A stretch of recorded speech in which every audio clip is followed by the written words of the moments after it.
Donald Trump is not trying to appeal to African Americans or Latinos or Asians or Native Americans. He is specifically trying to appeal to white fear. The Republican Party provides aid and comfort to white supremacists in America, period. White America must say enough is enough. We are going to reject the racist appeals, and we're not going to vote along the lines of race. Is Donald Trump and the Republican Party purposely and openly courting white supremacists? The answer is yes. He is appealing to white nationalism and white fear to get him reelected. He needs white anger, white resistance, the fear of white minorities. That's what he needs to win, and we have to oppose that with every fiber of our being. White America has to own this. The reality is white voters have to confront the issue of race. They have to reject the racist appeals of Donald Trump. I have to see white America prove to me that they're going to reject the white supremacy of Donald Trump. White America has to answer the question, what are you going to do? And you know, Rolland, this is nothing new, by the way. Oh, it's not. I mean, 1988. You remember in 1988. I'm sorry, hold up. You said 1788? No, I said 1988. Oh, I'm sorry. Did you mean 1688? No.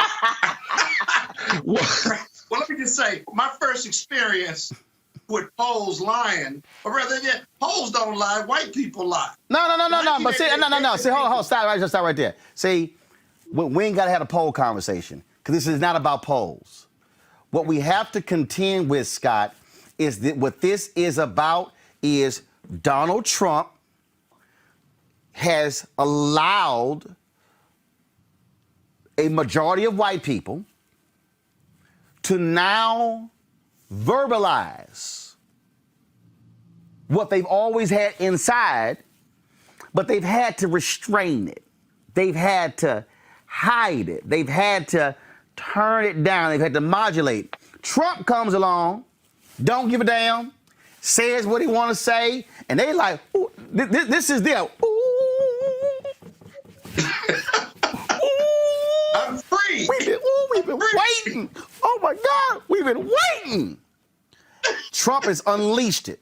So when Joe Biden, and I get Uncle Joe, why he was saying it, oh, you know, after Trump, Republicans are going to go back. No. The only card they have now is whiteness. They have to appeal to whiteness, Scott. They have to appeal to fear. They have to be, and because they understand messaging, he got plus 4 points. 96% of black women voted for 96% of black women voted for Hillary Clinton. 91% of black women voted for Donald Trump.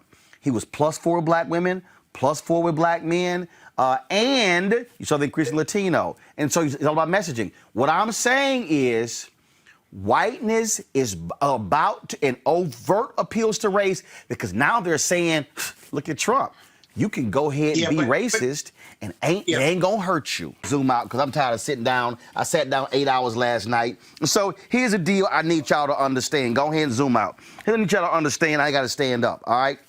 What we gotta understand here with whiteness, that we're watching with whiteness, we have to understand is all this talk, oh my God, Trump and his racism, Trump and his sexism, Trump and his comments, Trump and his lying. They don't give a damn about none of that. Go to my iPad, Henry.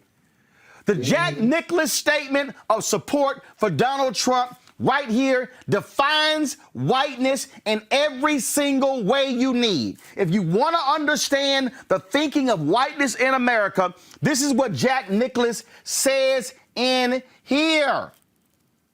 He says, I've been very disappointed at what he's had to put up with from many directions, but with that, I've seen the resolve and determination to do the right thing for our country. He has delivered on his promises. He's worked for the average person. In my opinion, he has been more diverse than any other president I have seen, and has tried to help people from all walks of life equally. He says this, I'm just a guy from Ohio and a Midwestern middle-class family whose grandfathers both worked on the railroad.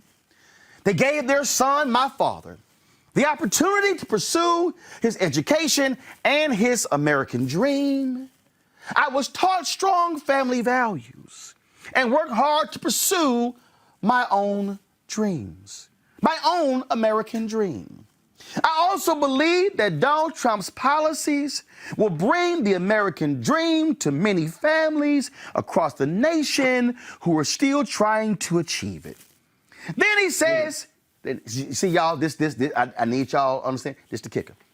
You might not like the way our president says or tweets some things. If I was in church, let me unpack some things. When Jack Nicklaus says some things, he's saying calling black women dogs.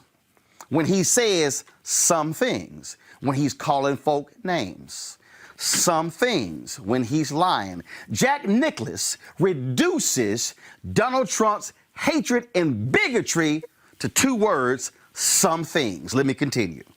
And he says, and trust me, I have told him that, but I have learned to look past that and focus on what he's tried to accomplish. Oh my God, let me go ahead and simply pick up on that and unpack that again if I had to preach this thing. He says, I have learned to look past that and focus on what he's tried to accomplish. When I was in Mississippi on Sunday for Mike Espy, guess what I saw? The Ross Barnett Reservoir. Ross Barnett was the governor of Mississippi during the tumultuous times of the civil rights movement. White folks in Mississippi looked past the bigotry of Ross Barnett, and you still have monuments to Ross Barnett. If you come into Washington, D.C., and you go to the Senate building, it's called the Russell Building. It's named after Richard Russell. Robert Patillo knows him well. He was a segregationist senator from Georgia. See, they looked past his racism and named a building in his honor. See, that's what white America has done. They have looked past the racism and the bigotry and then said, I'm focused on the things he's trying to accomplish. Back to Jack Nicholson's statement. This is not a personality contest. He writes, it's about patriotism, policies, and the people they impact. His love for America and its citizens and putting his country first has come through loud and clear. How he has said it has not been important to me. What has been important are his actions. Now you have the opportunity to take action. Let me unpack that.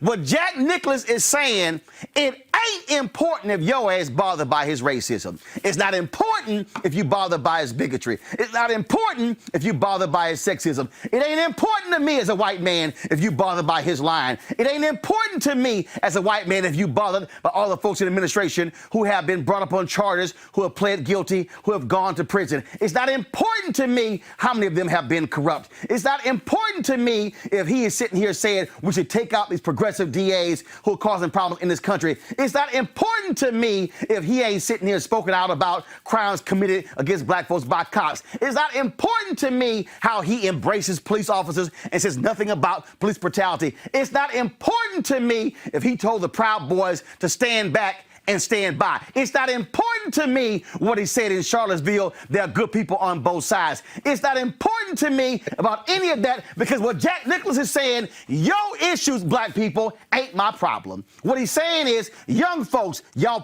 issues ain't my problem. What he's saying is, as a white man, I'm focused on my stuff and your stuff don't mean a damn thing to me. The statement, Robert Patillo, by Jack Nicklaus speaks exactly to why white America voted the way they did on yesterday, and we had better come to understand that this statement right here is simply a white manifesto for the 21st century, and folk better understand what we are up against, because if you keep somehow thinking they care about racism, they don't. Jack Nicklaus says it. He says, point blank, how he has said it has not been important to me. What has been important are his actions. Robert, go ahead.